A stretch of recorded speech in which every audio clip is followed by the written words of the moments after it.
Beautiful people inside and out, welcome back to League Unlock. We're looking ahead to the action to be in Week 6 of the LCS.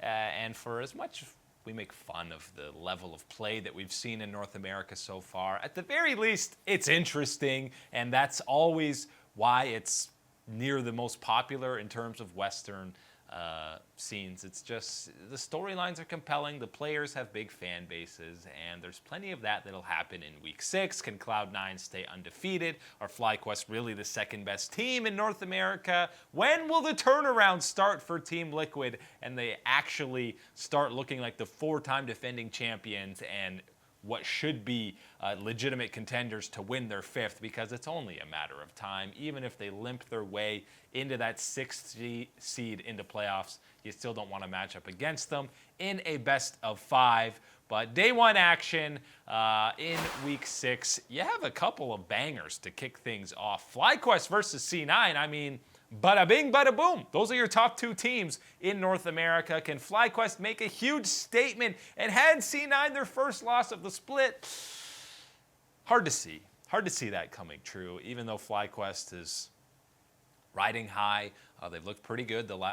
They've looked the second best the last 2 weeks, but Cloud9, they're just in a different stratosphere. All 3 of us across the board still on Cloud9, and they're still the biggest favorites of at least day 1. But that's more so because the other games are a lot closer. TSM versus Team Liquid, it seems a little bit insane that Liquid are actually favorites in this matchup.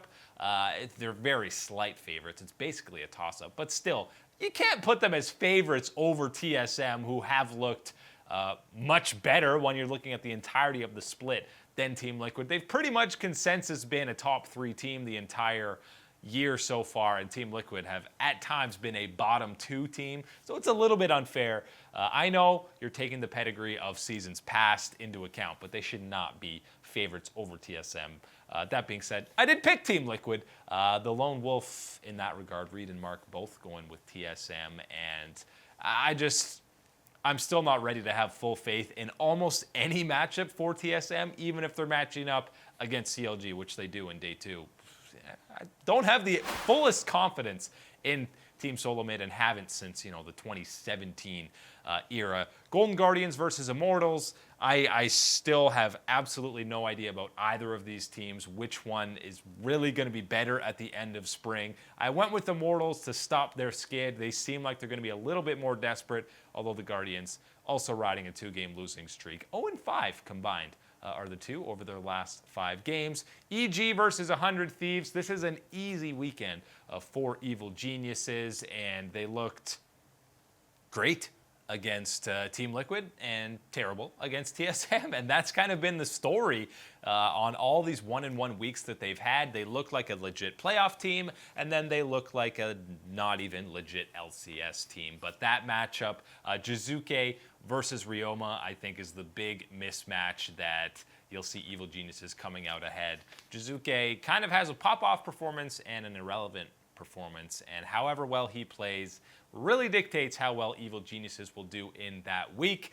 Day 2, I mentioned they have an easy schedule. Starts with 100 Thieves, and it wraps up with the Guardians. This should be a 2-0 week for EG if they want to prove that they are actually a contending playoff team. And it's a 6-0 from us today. Clean sweep in both games for EG this weekend. So we'll see if they can deliver. Sven Skaren, if he can return to close to that MVP form. TSM versus CLG, the other match I alluded to. I was very close to putting CLG to get their second win in this match, but there's been too many positives still for TSM the split to think that they will drop a game to the lowly, oh so lowly CLG, especially when it's Biofrost's former squad. Dig versus FlyQuest. FlyQuest, rightfully so, favorites in that matchup, and both of the boys, again, I'm left alone picking Dig in this one. It's hard to find an analytical reason to pick Dignitas when you're looking at their last game against Team Liquid, where they looked incredibly inept. But this team, they still, as of late, they haven't looked nearly as good as when they had that 3-1 start. But that potential for Froggen to carry a late game fight or two, even when he's going opposite Power of Evil, who has looked like the best mid laner in North America. Johnson versus Wild Turtle. I think this could be a statement for Johnson to show that he is actually even better than people were maybe expecting. And it might be time for a pop-off performance from Hooney, because Lord knows that Pantheon one did not work out for him. Time for a bounce back from him. And then the first match of the day was Team Liquid versus 100 Thieves. Team Liquid, they got it in tough against TSM, one of the top-tier teams. So if they drop that game, then this quickly becomes a must-win scenario for them, because otherwise, you're legitimately talking about not making playoffs as a concern, which seems absolutely insane.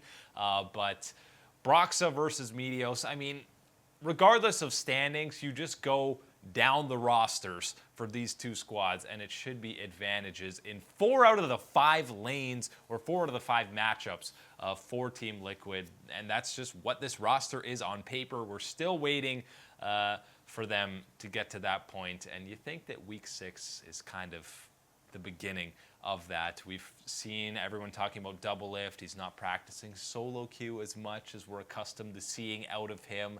And you know what? Can you really blame him for a spring split that holds so much less weight than it has in years past in terms of world contention, and really all it means is a berth at MSI if you win the entire split, and we don't even know if MSI is fully happening. We don't have anything confirmed, so hard to find the motivation for Team Liquid right now. But that is all the time today for League Unlocked. My name is Eric. Thank you guys for hanging out as always. Catch you on the flippity flap.